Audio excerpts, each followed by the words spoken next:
Можеби најдобриот пример за тоа колку тешко се остваруваат човековите права и колку труд треба за тие да се одржат е борбата за родова еднаквост. И повеќе половина унапредување на правата, повеќето општества во светот се уште имаат проблеми со положбата на жените. Јас не би ги нарекла проблеми на жените, туку проблеми на општеството кои се прекршуваат врз грбот на жените и се условени од културни норми кои во основа се патриархални, се префлекуваат во сите институции на општеството и институционалниот, односно отсуството на институционалниот одговор да се справуваме со овие појави.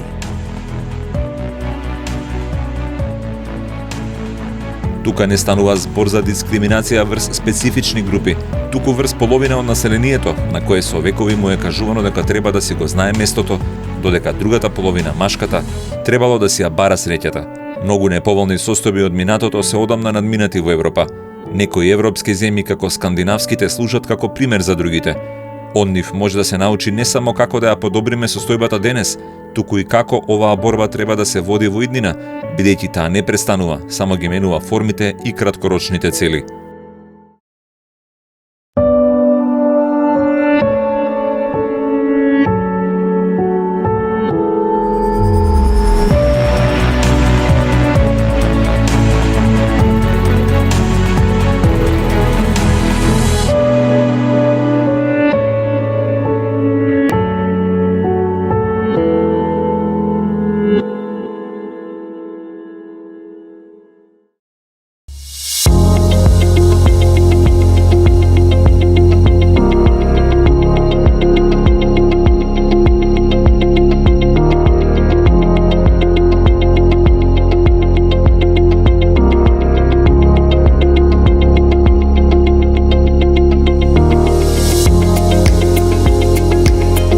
Женските права се дел од човековите права. Ние не можеме да говориме за човекови права ако имаме дисбаланс помеѓу половите.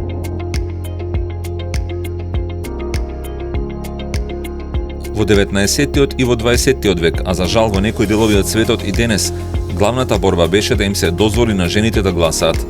Денес борбата е за нивниот глас на вистина да се слушне. Во денешно време рамноправноста на жените не се гледа според тоа какви можности им се признаени со уставите и со законите, туку според тоа колку жените учествуваат во така наречениот процес на донесување одлуки. Тоа е само убаво спакуван термин што во превод значи колку жените се застапени во политиката и во бизнисот. Ако имаме високо образован женски кадар во изминативе 19 години од 2000 до 2019 тој процент е 59% во однос на машкиот пол, а минатата година статистиката за жени со магистарски студии изнесува 61,01%, за докторски дисертации изнесува 59%, кога тоа ќе се спореди со само 33% жени на лидерски, односно менаџерски управувачки позиции, доаѓаме до сознание дека можностите на жените се дупло поголеми во однос на она што нели го имаме како образование.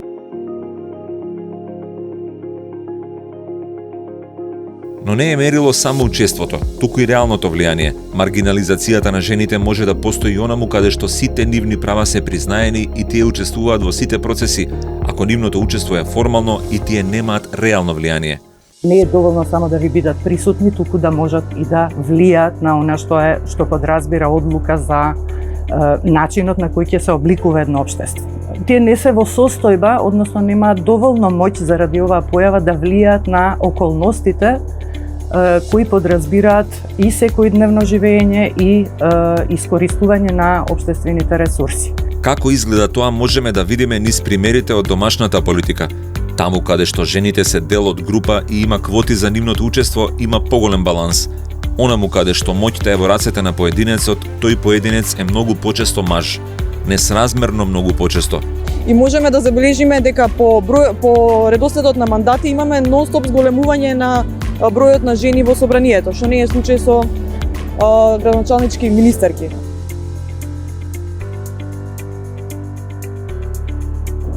Вистина е дека имаме мал број на министерки и градоначалнички. Од дуи ние ја имаме градоначалничката на најголемата урбана општина во Македонија, господјата Теута Арифи, но тоа не е се и тоа не е доволно. Мислам дека единствен механизам за унапредување на оваа позиција, за жал, е само воведувањето на квотите во тие позиции. Гледаме дека во собранието и во советничките листи на општините имаме поголема застапеност на жените и тоа доаѓа како резултат на квотите кои што ги бара изборниот законник за сосавување на една пратеничка листа или на една советничка листа во текот на локалните избори. Ниту една жена, па ни јас, никогаш не би сакала да се гледам себе си како квота. Меѓутоа, за сега ценам дека тоа е единствениот механизам за надминување на оваа ситуација која што не е толку добра. Како го решиле тоа подобрите од нас? Шведска, членка на Европската унија од 1995 година, важи за една од земјите лидери според положбата на жените, но исто така е земја што не ја трукала еднаквоста со сила со политички декрети.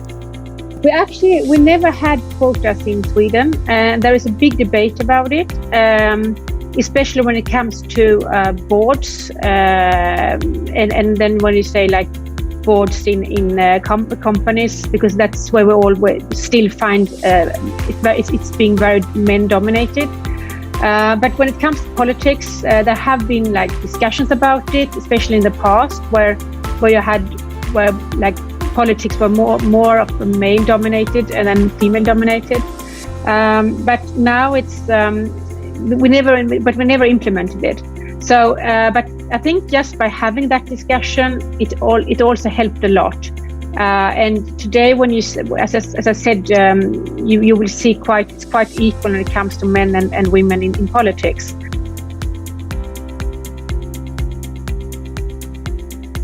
But I don't think politicians can decide the equality in the working life. I think there has to be the market that decides that and the people working there. And I think also women have to take a role to take more advantage of building networks. Понекогаш самите политички партии можат да придонесат за да се зголеми бројот на жените на одлучувачки позиции. Многу е поважна нивната волја на вистина да го постигнат тоа, отколку само да ги наполнат квотите. Јас ќе ви кажам дека Индија како стигна до жени градоначалнички. Направи општествен консензус и одредија во кои градови и провинции, значи ќе се договорат дека сите партии ќе кандидираат жени за пратенички. И надпреварот да биде помеѓу жени. Затоа што се видело дека ако не го направа тоа, никогаш нема жена да дојде или никогаш. Многу тешко доаѓа на таква позиција. Не гледаат долгорочно решение, туку гледаат да ги подобрат статистичките показатели наместо да обезбедат реални подобрувања во секојдневието. Кога женското учество во одлучувањето се сведува на статистика, јасно е дека општеството не се откажало од идејата за традиционалната улога на жената во домот. Во нашата скорешна политичка историја паметиме и честитки за 8 март од политички субјекти, во кои тие, спротивно на целата логика на празникот, ја честитале улогата на жената како мајка и како столб на семејството. Во такви услови за една жена да може воопшто да влезе во квотата и да се занимава со политика, потребен е еден клучен фактор. Треба да се одредат приоритети. Секогаш треба да е приоритет природно, по природата на нештата, да е број 1 семејството, од кое што имам голема поддршка и без кое што не би можела да постигнам баланс како што го имам јас. Особена поддршка во мојот професионален живот ми дава и семеен живот ми дава мојот сопруг. Неговата поддршка не изостанувала ни порано. Мислам дека токму таа поддршка и доверба се клучни фактори за мојот тивок на постојан напредок во кариерата. И едноставно чекав да моите деца веќе пораснат, на некои тие веќе беа, да кажам, некаде на завршувањето на средна школа, односно веќе на почеток на факултет, кога јас значи во договор со моето семејство решив дека дел од своето време ќе го посветам на активно вклучување во политиката, затоа што почувствував дека имам што да дадам во тие години.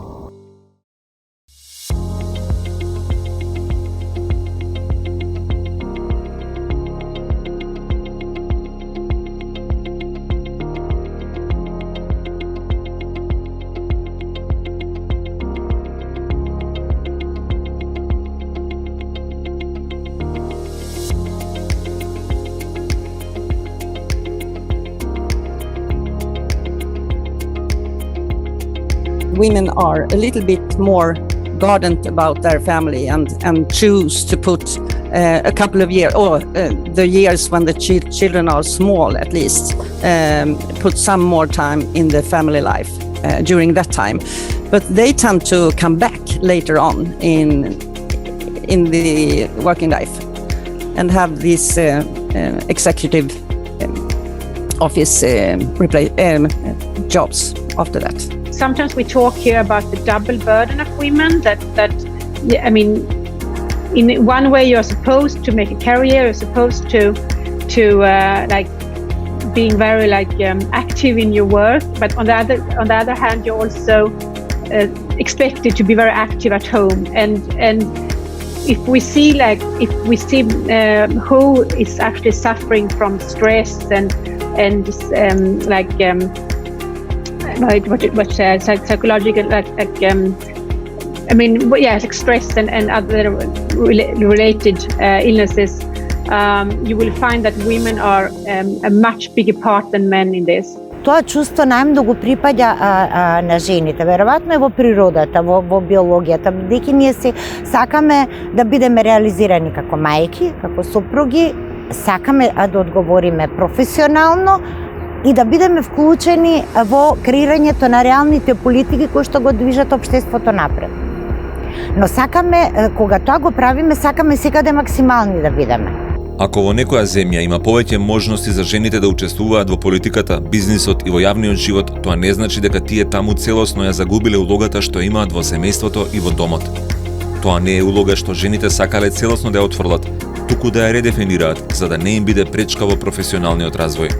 Today there are many women in high executive employments in large companies, and I think we have actually come a long way regarding that. Still, however, it seems that women tend to have to stand back a little bit because often they take a larger responsibility for the family. I would say that the voices are truly heard, definitely. But if you look at the kind of positions women have, they are still, I mean, it's still like you have these male areas and female areas. Of course, there are, I mean, you would find men in typical female areas. When I say typical female areas, I mean school, health, but it's more like it's more probable that you would find a man in the areas of infrastructure, traffic, and you will find like women having being responsible of more like traditional healthcare schools. But it's not like you would find it on both sides, I think. So it's not like you have like a sharp line, but there is a tendency definitely that women still are being responsible for. Like, given climate is a typical female area too, and more of this soft, like called soft area. Анна-Лена Бом е жена со големо искуство во бизнисот во Шведска и во Европа. Сара Ветерген има богата политичка кариера.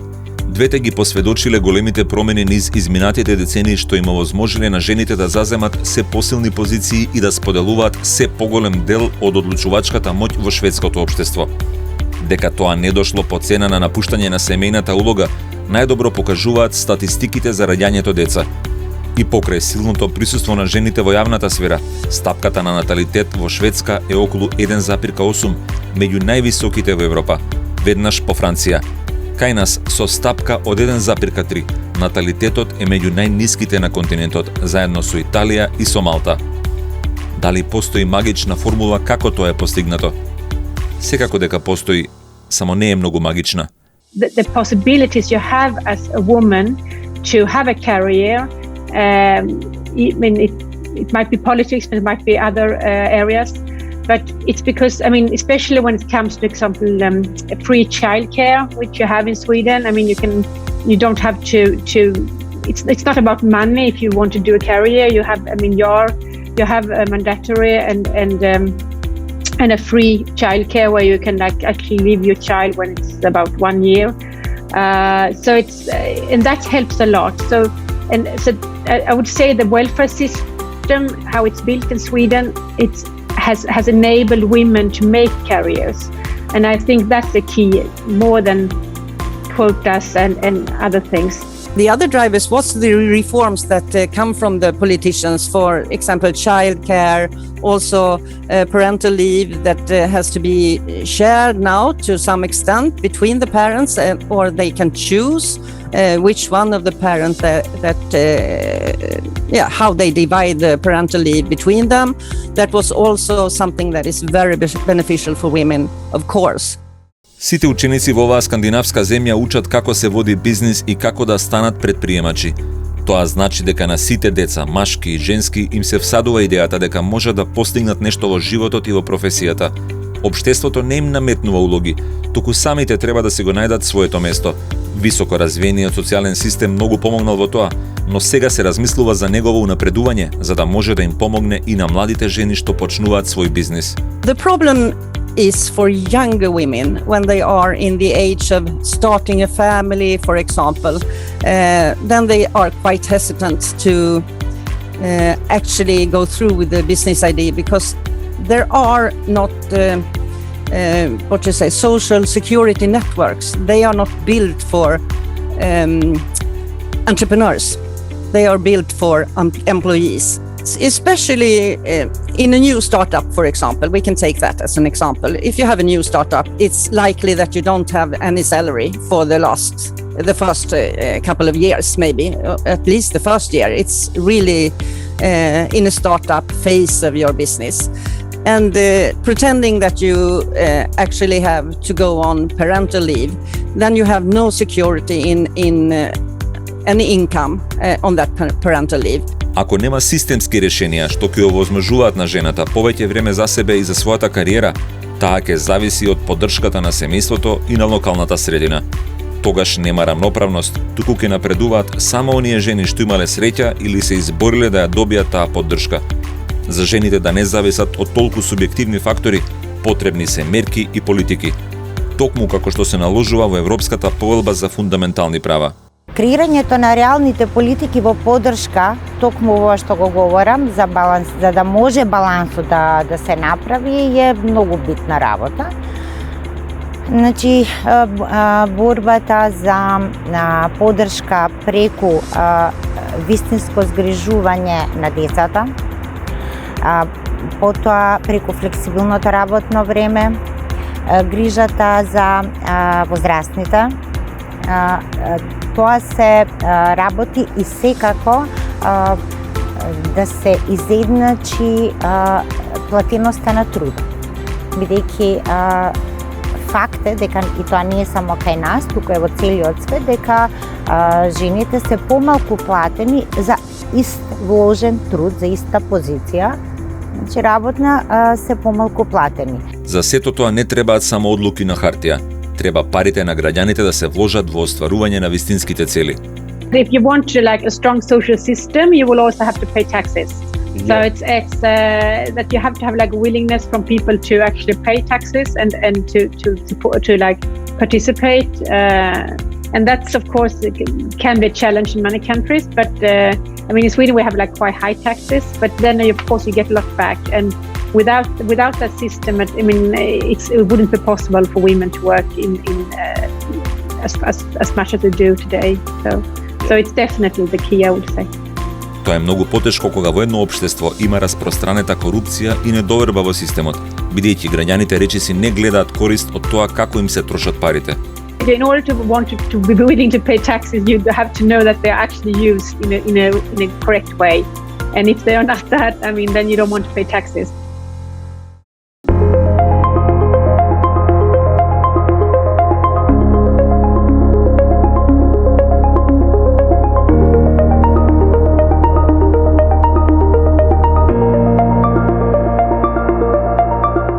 Жената во политиката не треба да биде табу, не треба да биде тивок глас, туку треба да тежне кон што повисоки општествени функции, бидејќи жената тоа може да го прави.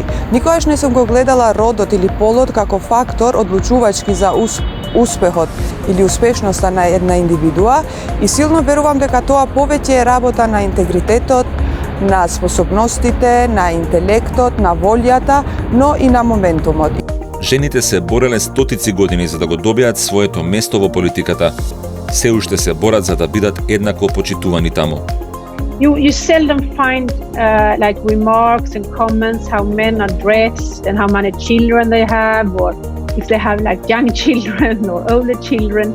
But it's quite common, especially when it comes to like women in higher positions in politics, when like ministers and likewise, that you will have like, if there is a young woman being a minister or appointed a minister, and if she has like newly born child or like small children, and you will always like you will always find these comments and questions about, is she really able to like cope with this? Can she cope with this, like being a minister and on the same time having small children? Стигматизацијата на жената во нашето општество е на многу повисоко ниво отколку стигматизација према мажи.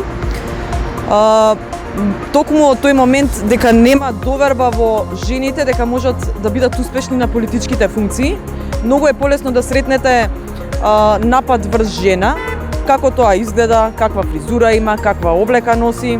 Говорот на омраза е многу повеќе застапен према жените политичарки отколку према мажите политичари. Жената во политиката е изложена на многу погледи, на многу критики. Жената во политиката мора да внимава буквално на секој чек. Значи, таа кога ќе се појави на јавната сцена, значи неизе веднаш е прво да незиниот изглед, како се однесува, каква е фризурата, какви се чевлета, па дури потоа доаѓа ајде да видиме дали има нешто да каже, нешто што би било прифатливо. За мажите никогаш не се дискутира. Дури и во Шведска има примери што покажуваат дека сето ова е вистина. Пред само една година, градоначалничката на Стокхолм во интервју објаснуваше како е да се биде мајка и политичарка. Прашање што не им се поставува на мажите, дури и кога ќе добијат принова во семејството. Жените веќе покажаа дека знаат да го најдат балансот. Останува уште општеството да научи дека не треба да го поставува тоа прашање. Она што јас го имам како искуство низ изминативе 24 години е дека тие одлично знаат да се организираат, знаат да го организираат своето време, знаат да го организираат времето на своите тимови со кои што работат, но знаат да го организираат и времето во семејството, бидејќи семејството е еден тим. Women have to take a role to take more advantage of building networks. For example, I can do one example that we see some changes in now. That is, these men tend to have always been really good at building business networks where they can help and push one another and also build this contact network they can use while they advance in their profession. Women tend to build social networks to a greater extent, which is something quite different from that. But this seems to be changing now, and many women come together and build like professional business networks as executives or as entrepreneurs, and starting to understand that this is also important to push women in the right directions in the private sector. Жените секаде даваат клучен придонес во развојот на општествата. Прашањето за нивните права и положба е прашање дали тој придонес им е признаен или не. Проблем е експлоатација на женска репродукција и недоволно вреднување на трудот на жените, кое се манифестира како очекување од жените да произведуваат луѓе или да сработат огромен број неплатени работни часови поврзани со нега, грижа или одржување на семејството или на домот, и кои на никаков начин не се вреднуваат во формалната економија. Правата секогаш одат заедно со можностите. Тоа не значи дека кога немаме можности треба да кренеме раце од правата, како што е случај во многу средини во нашата земја. Имате села во кои освен една продавница нема ниту нема ниту аптека, нема ниту амбуланта, нема ниту пошта, нема ништо. При тоа имате тие селави се изолирани од урбаните средини затоа што немат или е патот за никаде, или нема превоз, или е превозот скап, па не можат да си го дозволат, што ги ограничува, значи жените ги изолира во средините, или пак немате елементарни основни услуги од типот на вода, значи имаме ситуации каде што жените стануваат во 4 часот ноќеска да полнат канти затоа што преку ден нема вода, или водата не е за пиење или за користење. Како може да очекувате од жена еве во вакво село кај што имате само еден дуќан да има некаква амбиција? Или да ја оствари дури ако ја има. Затоа се потребни политики на сите нивоа, како и финансирање на родовата рамноправност во секоја област. Потребна е ефективна координација на сите механизми што работат на еднаквоста, како и вистинско спроведување на политиките. Токму жените во политиката можат да дадат најголем придонес во исполнувањето на тие цели. Доколку ние не се поддржуваме жена со жена, ние нашиот успех сами по себе не можеме да го вреднуваме. Како што ви кажав, без добриот тим околу мене ја не можам само да сум успешна. И тука мора да работиме ние жените сплотено. И од најдобрите можеме да научиме дека никаде не е совршено. Но колку е нашето општество далеку од целта покажува тоа дека ние се уште се соочуваме со најсериозните типови проблеми, како насилството, вознемирувањето и други тешки форми на дискриминација. Најтежок облик на дискриминација врз жените е насилството, кое во основа го гледам како алатка за дисциплинирање или контрола врз жените и кое во основа предизвикува навистина драматични и психолошки, емотивни, физички, здравствени, економски, социјални така натаму последици и кое се манифестира во најразлични облици и она што е важно е дека всушност тој висок праг на толеранција на насилството воопшто не се решава години наназад, бидејќи преваленцата, она што податоците го покажуваат дека тоа на никаков начин не се намалува, напротив, завршуваме и со убиства на жени се повеќе само заради тоа што системот не реагирал на време. Дали некогаш родовата еднаквост ќе престане да биде тема? Не може да се очекува такво нешто, дури и да се постигне целосна рамноправност на сите нивоа, да се претопат женските и машките улоги и позиции, да се исклучи родот при процената на квалитетите на личноста, секогаш ќе ни остане историјата на дискриминација, како лекција што не смее да се повтори. Дали личиме на Европската Унија е прашање што по својата важност го наминува прашањето дали и кога ќе станеме членка на Европската Унија. Тоа е прашање на можности и стандарди што овозможуваат подобар живот, на ангажманот на државните институции и на општеството во градењето подобро утре. Европа не треба да ја гледаме како символ на совршенство, туку како символ на желбата за усовршување, на желбата секој да ги ужива своите фундаментални права.